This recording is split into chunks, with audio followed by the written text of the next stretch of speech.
Welcome back to Dread Festival, the first video we did for this Halloween Palooza special extravaganza. We did what I consider to be the most effective horror movie ending of all time from 1993's The Good Son. But in this episode, we're going to take some time to talk about my favorite intro in horror movies of all time. And if you've been fucking with this channel for a while, why does my hair look like that? Is that fresh or trash? Comment down below if you fuck with that. I got a couple I want to talk about, but the main one is fucking fire. What up, y'all? Welcome back to Phantom of the Indie Review. I'm your host. This dust on my shoulder is literally from these seasoned pretzels that were fire. Dill, we're on the journey of 5,000 subscribers by Halloween. So if you love spooky dooky shit, chillin', bickin' back. If you love Kobe Bryant, he's the GOAT.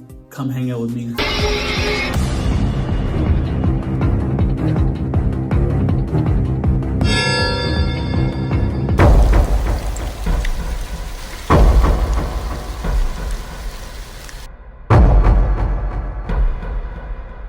Throughout horror history, there are many intros that are critically acclaimed, such as the infamous, powerful, shocking scene of Jaws that tormented many a generation. 1979's When a Stranger Calls, starring Carol Kane, has probably one of the most infamous ones of all time. You know, based on that famous urban legend where the babysitter's at home watching some kids and then she gets a mysterious call from a man asking if she had checked on the children. And then when she calls the cops, plays a little cat and mouse game, the cops end up calling back and being like, "The man is on the other line, get out of the house." Remember in 1996 when Scream came out and they casted fucking Drew Barrymore just to get slaughtered belligerently in the beginning? I don't care what anyone says. I know it became a meme from Scary Movie. A lot of like YouTubers and TikToks make parodies of it. But the impactfulness and the horror of Scream was ahead of its time. Ain't that right, bro? What's your favorite scary movie, bitch? I mean, a fucking celebrity of her time getting absolutely brutally killed at the beginning of a movie, that just doesn't happen. You know, there's intros like 2004 Dawn of the Dead, a horror remake that is highly regarded as one of the most intense, realistic, and gut-wrenching introductions of all time. And then we even have, of course, Ghost Ship that fucking terrified a generation, even though, you know, the graphics didn't quite hold up. But on this specific video, I got a couple I want to talk about. Let's start off with one that I find to be the most brilliant. If y'all know me, one of my favorite horror movies of all time is 2003's Freddy vs. Jason. Growing up in the 90s and early 2000s, I was never huge on Freddy Krueger. He freaked me out very viciously to the point where I couldn't watch his movies, and I always thought Jason was a badass. Like, you don't believe me? I got that Jason fucking poster over there. And I always thought that this concept was brilliant. Like, the people that wrote the script, the same people that wrote the 2009 remake, actually, which is coincidentally one of my favorite horror movies of all time. I know, remakes, dude. I'm fucking from the 90s, dude. I didn't grow up with the originals. I love the remakes. You know, if anyone ever remade this channel, I wonder who they would cast to play me.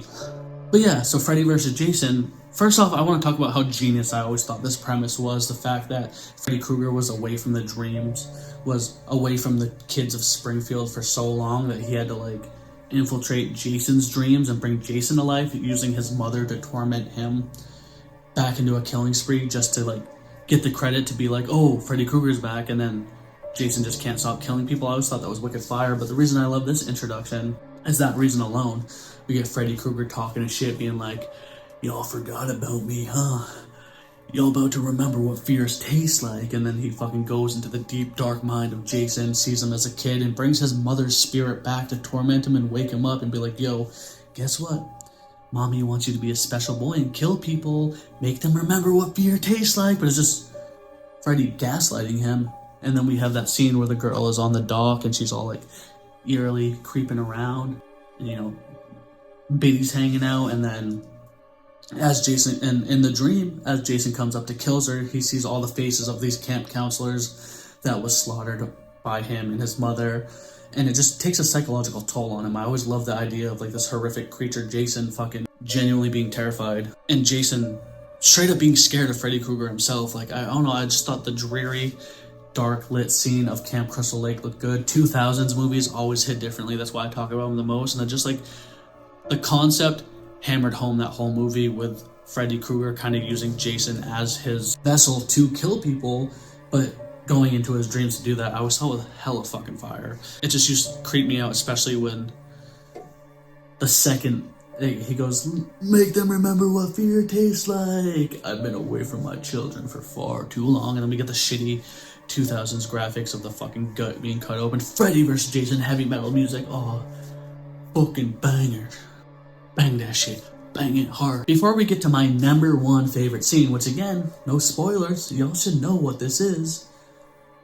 One of my personal favorites has to be the introduction to Jeepers Creepers. And I remember specifically, bro, dead ass, no cap, I'm not lying, when my two teenage brothers, they were teenagers and I was a little pipsqueak, they're like, yo, dude, we watched the scariest movie of all time. It was called Jeepers Creepers, about this creepy, deformed, demonic being who drives around in a truck and kills people. And I was like, that was enough to fucking send me over the edge, over the hump. I was like, fuck that, dude. I never watched a shit like that ever in my life.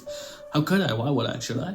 When I finally did watch it, that riveting scene of Justin Long, Derry, and Trish driving down the road, you get to know these characters. You get a good sense of urge. It's not one of those banging intros that just hit you over the head with like jump scare or shock or horror or like, oh my god, jaw drop. It's more of one of those builds the characters really fast and effective while this truck is lurking behind him the whole time. And as the truck slowly creeps up, you instantly get hit with like fucking race, this heart-pounding race that was filmed beautifully with the truck chasing after them, trying to bump into them, accumulating all until, you know, they get run off the road. And I just feel like that was always more of like a suspense and dreary like pacing, especially because as the movie unfolds, as you know, it becomes very horrific, very supernatural. Like I said, I say this all the time, Jeepers Creepers is one of those movies that fucking, it starts off like you don't know if this is just a deranged hillbilly serial killer, but as the movie slowly reveals itself, he's a creature. But that truck, the bee eating you,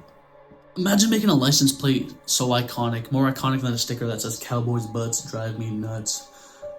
And it just hits. But my number one favorite intro of all time, and y'all know, like, no questions asked, is the introduction to the film House of 1000 Corpses. And say what you want about Rob Zombie,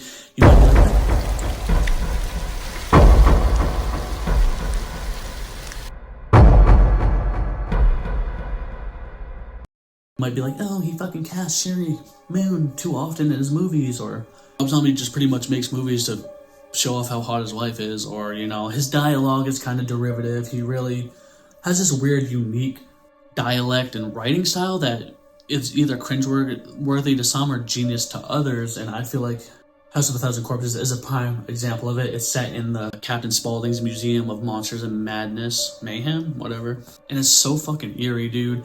You get the beautiful shot of the gas station at night on Halloween Eve, and he's in there bullshitting with iconic this dude. And it's just so funny. Like, I saw this movie 2023 in theaters for like its 25th anniversary, and I was laughing my fucking ass off. The conversations that Captain Spaulding and this man have, it really sets like a humorous comedic tone, but it's filmed so hauntingly. You can feel something outside lurking and beckoning, where, you know, they're shooting the shit, talking about like their daily lives, the lore of this town, when all of a sudden you see that POV hustling up to the building, something's looming. Is it a killer? Is it a monster? Is it evil? And it's these two fuck around dickheads pretty much robbing the place. And they bust in, they're wearing masks. The one dude has a little funny ass monkey mask on, and he's like, hey, I know you, you're fucking Richard Dickwick. Richard Dickwick, play with this prick, don't the smell just make you sick. And it's just so funny, but intense at the same time. Along the lines, it reminds me of kind of like the From Dusk Till Dawn intro, but funnier, like, because the From Dusk Till Dawn one is very intense, and I've always got like Rob Zombie was heavily inspired by Quentin Tarantino's film style and dialect, but it's a little bit more quirky. This one kind of reads like that, but as you know, your heart's racing, as the music's intense, as Captain Spaulding and these two jackasses are having a standoff, the old dude is cracking jokes, they get all kerfuffled, and like, I can't explain the vibe. It's sardonic, it's wickedly evil and gritty, but hilarious as fuck. And you get hit with the fact that Captain Spaulding doesn't fuck around when all of a sudden he's like, fuck your mama, fuck your sister, fuck your grandma. And as you're like laughing your ass off, you're like, something that's so eerie and visceral about Sid Haig's performance, where even though you feel like it's really funny and like hilarious, like you're genuinely creeped out by him, and then he pulls out the gun and he goes, most of all, fuck you, and pops him. And it's just such a fucking intense, violent scene. And best part ends when he goes, "God damn it, boy, you got blood all over my best clown shoe." And then you hear the dude laugh. And then you get the hit with that fucking intro of the Rob Zombie's White Zombie song.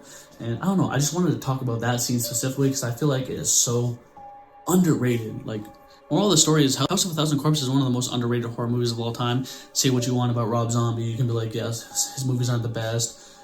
They're not. But they are. They're cult classics for a reason. House of a Thousand Corpses, you already know, is right up there with my personal fave. But yeah, I just wanted to take some time to talk about my favorite intros because, again, from Freddy vs. Jason, I felt like that was a genius collaboration, amalgamation of two horror IPs, and I feel like they wrote it brilliantly. The Jeepers Creepers one, it's ingrained in my brain and it scared the shit out of me. And then the House of a Thousand Corpses one, it was just, from the comedy, the pacing, the eeriness, the suspense, and like the initial setup of Captain Spaulding, I just feel like there's just no better, more iconic intro in horror. And I know that's crazy to be like, bro, your favorite ending is from a Macaulay Culkin movie and your favorite intro is from a fucking hillbilly redneck horror movie. Yeah, dude, that's my opinion. I'm sticking to it. I'm not going to be one of those people that'd be like, actually, the greatest intro in a horror movie of all time is 1930 fucking 2's The Mummy and the Vampire, because that one was fucking historic. Like, yeah, I'm not going to diss history and like shit on the past. Like, y'all fuck with that like golden age of cinema, like the 30s and 40s, that's cool. I'm a 2000s baby and I'm gonna rep it. That's what we do on this channel, we rep it. But thank you guys so much for watching. Please subscribe, give me a thumb, or hit that ding-ling button, or else you telling you, hey, it's me, I'm here. And I'm gonna say one time for the one time and two time for the O's. Give me a hell yeah for horror. Most of all, fuck you! Killer or demonic entity that's in there that's kind of beckoning and luring these people into this house to be his children. There's this one part where the girl's like, we don't want to end up like that